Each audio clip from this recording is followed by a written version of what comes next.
선거 이후 우리 동네 부동산 시장을 전망해봅니다. 맛있는 부동산 선거 맛동산. 이번 시간에는 강북 재건축 얘기를 해보겠습니다. 자, 계속해서 소장님 나와주겠습니다. 소장님. 안녕하세요. 네. 맛동산 메이커 김인만입니다. 맛동산 메이커. 곳에 지으셨어요, 이름을. 예. 앞에서 마용성 살펴봤는데 네. 지난 정권 때 또 새로 생겼던 단어 중에 하나가 노도강이라는 단어가 있어요. 참 이름 참 잘 지어요. 마용성 노도강, 그죠? 네. 예.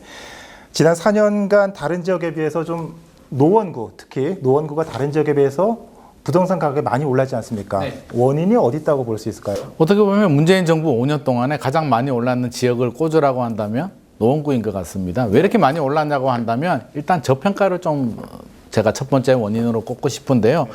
2008년도 이전만 하더라도 노원구가 진짜 저평가였습니다. 굉장히 저평가라기보다는 저가였는데 버블 세븐 중대형에서 이제 중소형으로 트렌드가 바뀌면서 노원구 쪽이 많이 오르긴 했는데 그래도 상대적으로 보면 상당히 저평가가 되었고요. 저평가만으로 가격이 많이 오를 수는 없습니다. 개발 호재가 있었죠. 재건축 기대감이 굉장히 컸습니다. 자, 상계주공은 1단지에서 16단지가 있는데요. 용적률이 150에서 180% 정도로 재건축을 하게 된다면 굉장히 사업성이 잘 나오는 중층 아파트 단지이기 때문에 이 기대감이 반영이 된 것 같습니다. 예.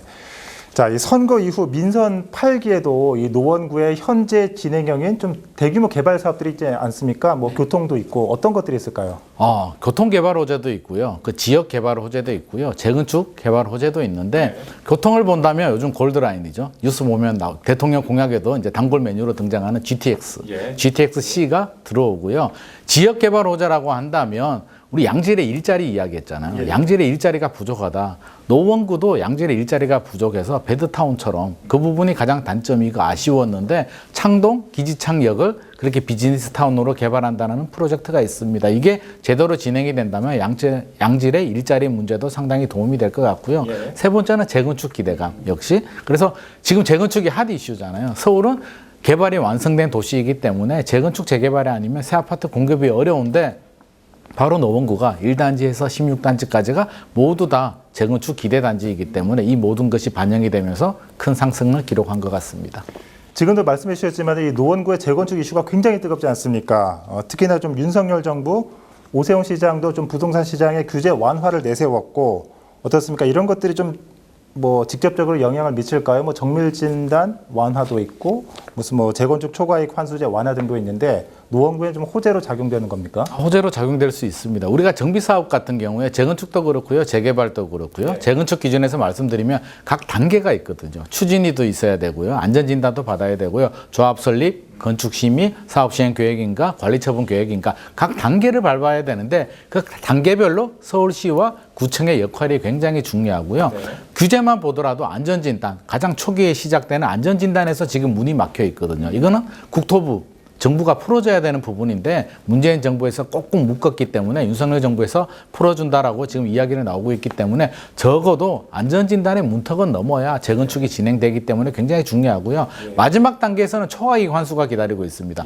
많이 남았는데 환수를 많이 하게 되니까 아무래도 재건축을 좀 안 하게 되죠. 그래서 초과이익 환수도 좀 손을 보려고 하고 있는데 이제 국회 문턱이라든지 여러 가지 절차가 남아있기 때문에 지켜봐야 되겠지만 정부와 서울시와 구청에서 노력을 한다면 속도는 빨라질 것 같습니다. 그렇군요.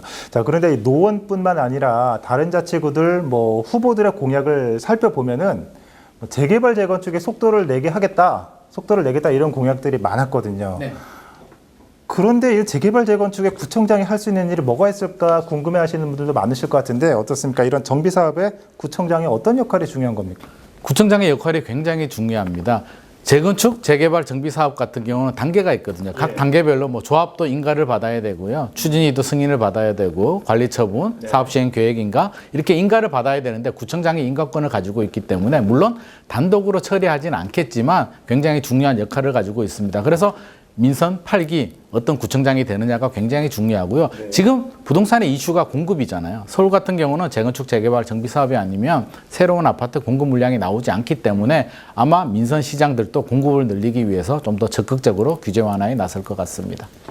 좀 계속 규제 완화 얘기가 나오니까 좀 관련 질문을 좀 하나 드리겠습니다. 지난 정부의 좀 임대차 3법 중에 전세 세입자를 위한 계약갱신 청구권이 오는 8월부터 종료가 됩니다. 네. 벌써부터 이 해당 전세들이 좀 들썩거리고 있다는데 전세 시장 어떻게 변화될 거라고 보십니까? 이게 종료된다는 의미가 이제 계약갱신 청구권, 주택에 대한 계약갱신 청구권을 한 번만 사용이 되거든요. 2년을 사용했기 때문에 사용하신 분들은 더 이상 카드가 없기 때문에 이제 두 가지 선택지가 남아 있습니다.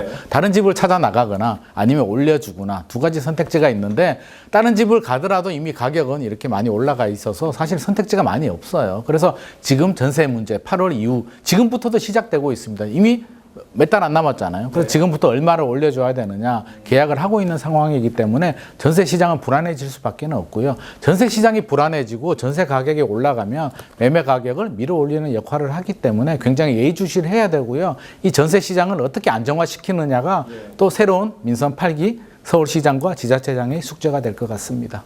자, 마지막으로 좀 어떻습니까? 민선 8기 이렇게 규제 완화 목소리가 계속 나오고 있는데 노원구 아파트값 부동산 가격 민선 7기 때만큼 많이 오를까요? 어떻게 전망하십니까? 이거는 부동산 시장 분위기하고도 좀 맞물려 있거든요. 이게 뭐 재건축 규제 완화 때문에 이렇게 오를 수는 없는 거고요. 전체적인 시장 자체가 이렇게 좋아진다면 같이 올라가겠지만 또 시장이 안 좋아진다면 영향을 받을 수밖에 없는데 분명한 사실은 교통 호재가 있고요. 지역 개발 호재가 있고요. 재건축 기대감이 있기 때문에 이런 시장의 가치, 시장의 영향을 좀 제한적으로 본다면 저는 노원구의 가치는 앞으로 더 기대가 됩니다. 알겠습니다.